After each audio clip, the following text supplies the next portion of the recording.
Graça e paz. Amém. É uma alegria estar comemorando o dia de hoje. E eu estava fazendo conta, eu fiz isso uma vez aqui, só para atualizar os irmãos, né? 91 anos, são mais ou menos aí mais de 700 mil horas de vida. São 20 Copas do Mundo. Desde a primeira, que foi em 1930. São 8 papas. Então já viu um bocado de coisa, né? Queria convidar a igreja a baixar a cabeça. A gente está orando mais uma vez. Senhor, eu queria te agradecer por esse dia festivo, esse dia de alegria, que a gente comemora mais um ano de vida do teu servo. E te agradecemos principalmente pela tua presença na vida dele e a tua presença aqui essa noite, Pai. Que tu possas tocar em nossos corações, que a tua palavra venha como espada cortante, que ela penetre em nossos corações, que a semente seja plantada, que ela germine e que gere frutos para o teu reino. Em nome de Jesus. Amém. Amém. Queria convidar vocês a abrirem a palavra em Filipenses, no capítulo 2, versículo 1 ao 11. Filipenses 2, versículos de 1 ao 11. A minha versão é a NVI, então talvez seja um pouco diferente da versão de vocês. 2, de 1 a 11. É no Novo Testamento. Para tirar dúvida, né? Se por estarmos em Cristo nós temos alguma motivação, alguma exortação de amor, alguma comunhão no Espírito, alguma profunda afeição e compaixão, completem a minha alegria, tendo o mesmo modo de pensar, o mesmo amor, um só Espírito e uma só atitude. Nada façam por ambição egoísta ou por vaidade, mas humildemente considerem os outros superiores a vocês mesmos. Cada um cuide não somente dos seus interesses, mas também dos interesses dos outros.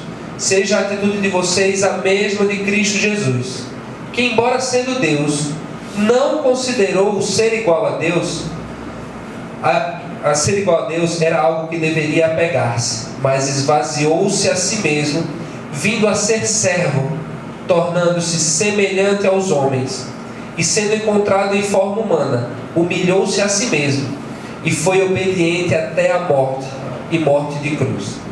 Por isso, Deus o exaltou à mais alta posição, e lhe deu o nome que está acima de todo nome, para que ao nome de Jesus se dobre todo o joelho, nos céus, na terra e debaixo da terra, e toda língua confesse que Jesus Cristo é o Senhor, para a glória de Deus Pai.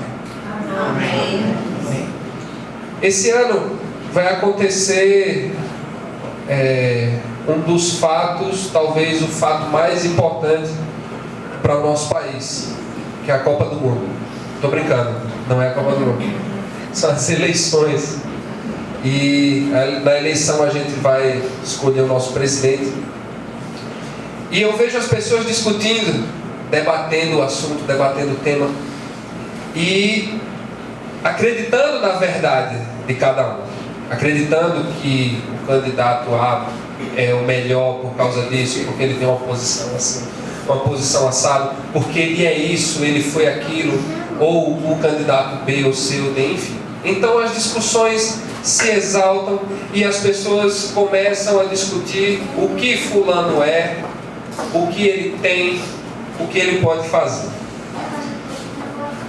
Isso gera conflito e a gente acaba diminuindo o outro que pensa diferente da gente, né? Não é possível que esse cara pense desse jeito.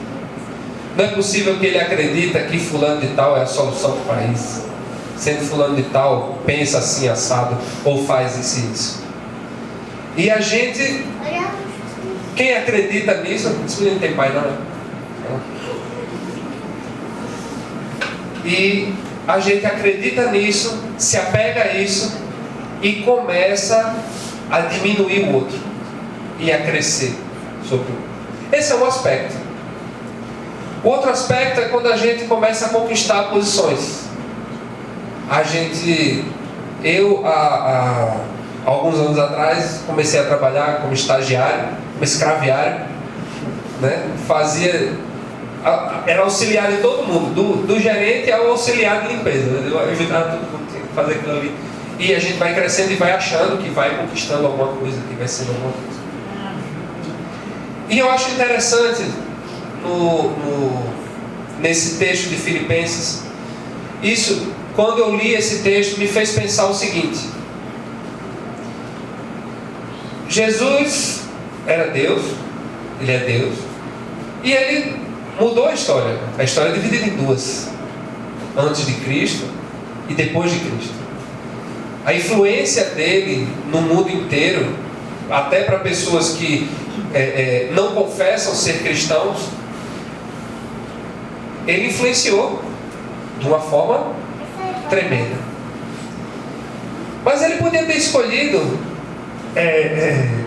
ter vindo como alguém já influente. Ele poderia ter nascido como o filho do imperador de Roma, que ia crescer aquele menino já adorado desde berço por todo mundo e ninguém ia duvidar daquilo. E ele poderia ter feito os milagres, poderia ter feito tudo aquilo, mas ele nasceu à margem da política. Então, quando a gente começa a pensar na história de Jesus, ele não veio já com esse monte de seguidores que tem hoje. Jesus, entre aspas, não era ninguém quando ele apareceu. E ele apareceu ali e veio de uma cidade que também não era nada. E ele sofreu, ele se humilhou, ele se deu pelos outros. E o que eu queria chamar a igreja essa noite é um recado breve que eu tenho para trazer para vocês. É o recado da humildade. E a gente sempre fala humildade e a gente liga diretamente a uma pessoa simples, a uma pessoa que não tem recursos, né? A gente liga muitas vezes a humildade à pobreza. E eu fui atrás para pesquisar o significado da palavra humildade, né? Você não fala português, não, né? Você não sabe o significado da palavra humildade? O pior é que eu não sabia. Sempre tinha essa impressão de estar usando da forma correta. Mas humildade, resumidamente, é saber quem você é, saber das suas próprias limitações. Jesus sabia quem ele era. Ele sabia das limitações que ele não tinha. Mas ele escolheu de forma humilde, sabendo quem ele era, se vestir com a carcaça humana, se vestir com a carcaça da pobreza, se vestir com a carcaça da margem da sociedade, e começou o ministério dele. O próprio nascimento de Jesus já é a primeira grande pregação que ele fez para nós.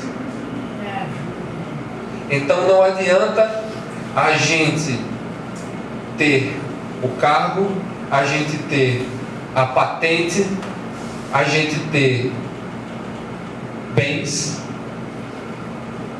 e achar que a gente é alguma coisa. Quando a gente entra aqui na casa do Senhor e a gente vem fazer a obra, a gente vem servir, a gente diz que vem servir, não, eu quero servir na casa do Senhor, né?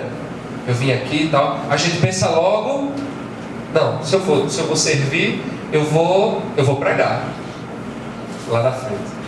Eu vou ter eu vou ser pastor, ser pastora. Mas o serviço, o servir que o Senhor fala para nós aqui, Ele já ensinou para a gente desde o seu nascimento. Quando Ele nasceu num lugar lá que não tinha ninguém, que não tinha nada, que era um lugar feio, um lugar fedorento.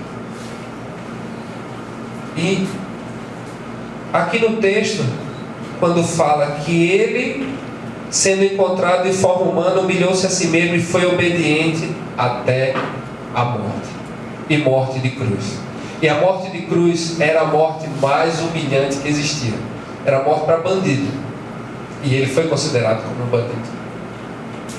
Não sei se eu estou conseguindo passar para os irmãos a dimensão disso que eu estou falando.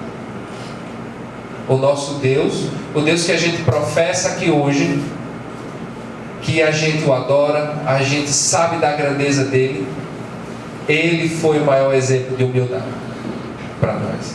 E ele foi o maior exemplo de obediência. E humildade e obediência aqui, ele se torna um ciclo. Ele obedeceu ao Pai, foi humilde e obedeceu até a morte. E o que ele fala nos evangelhos durante toda a palavra é servir. Viemos aqui para servir. Não viemos para ser servidos. Em algum momento seremos alcançados pela palavra, pela misericórdia. E nós seremos servidos. Mas nós viemos para servir. E o serviço não se resume aqui às quartas, quintas e domingos. Porque tão espiritual, quando entrar por essa porta e realizar alguma tarefa ou atividade dentro da igreja, que a gente considera as quatro paredes como um local sagrado, tão espiritual quanto fazer isso é quando a gente acorda de manhã e sai no trânsito. Eu tenho um problema com o trânsito, já falei para todo mundo, sabe disso. Quando a gente senta na nossa cadeira para trabalhar, para exercer nossa função, exercer nossa profissão. Eu trabalho num ramo extremamente prostituído, que recebe propostas e tocos e essa coisa toda, né? E já tive brigas homéricas e gente querendo me oferecer R$100 para me subornar. Não, dê um jeito aqui para eu poder ajeitar isso aqui para você. Não, eu vou dar um jeito para você. Você não vai ter trabalho nenhum. Ele é uma coisa boa, não vai ter trabalho nenhum mesmo. Tá bom. E no trabalho da gente, na escola, por onde a gente anda, o que a gente exerce, o que a gente fala, como a gente se coloca, como a gente serve a quem está do lado, isso é tão espiritual quanto está aqui, fechar os olhos, levantar nossas mãos. Porque isso é viver o Evangelho.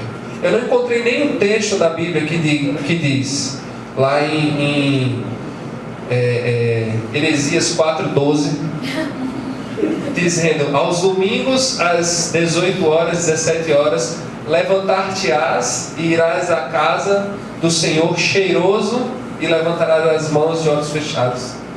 Eu não achei isso aí. Não sei se na Bíblia da pastora tem, que a Bíblia da pastora parece uma enciclopédia desse tamanho. Mas eu achei na palavra falando que devemos ser servos, que o Senhor veio aqui para servir, que veio para se dar pelos outros. Você fala isso porque você não convive com meu irmão aqui do lado. Meu irmão aqui do lado é nosso servo. Para servir ele, até para servir ele é difícil, porque ele tem uma postura assim, tem uma postura assada. Mas ninguém disse que ia ser fácil. Jesus enfrentou muita gente doida. Vocês têm noção do que é Jesus estar lá na casa de Pedro, pregando para aquele monte de gente, a casa estava cheia, e de repente desce um aleijado pelo telhado da casa, porque 4 amigos resolveram se dar por aquele homem lá. Eles deixaram de fazer um monte de coisa para trazer aquele aleijado, e Jesus teve que lidar com aquilo.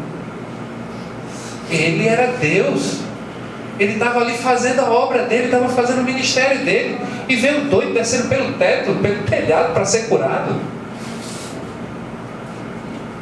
Ele poderia muito bem: aguarde a sua vez, que tem um monte de gente aqui. Mas ele entendeu aquilo ali e se deu por aquele homem e curou aquele homem.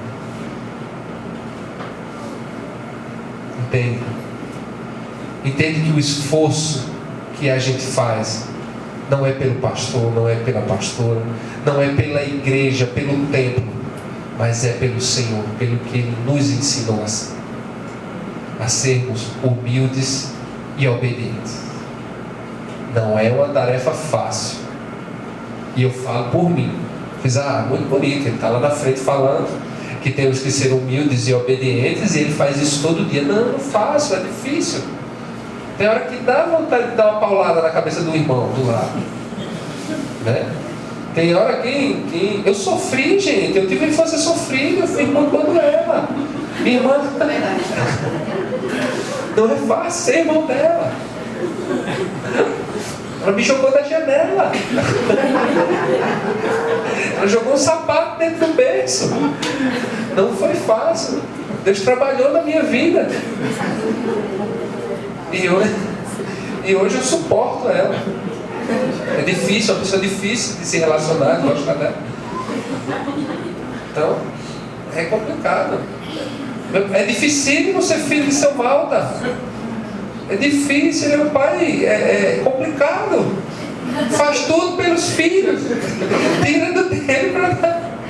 Eu tenho um amigo que tem problemas sérios com o pai e ele veio chorando para mim e eu disse, cara, olha, quando você chegar no céu, se o anjo lá da porta, ele vai ler lá o honrar pai e mãe para você. Se você fizer alguma coisa contra seu pai, você não vai receber um castigo tão grande. Agora, se eu não honrar meu pai, eu vou para o inferno direto. Ele abre o alçapão lá de cima, ele desapareça daqui.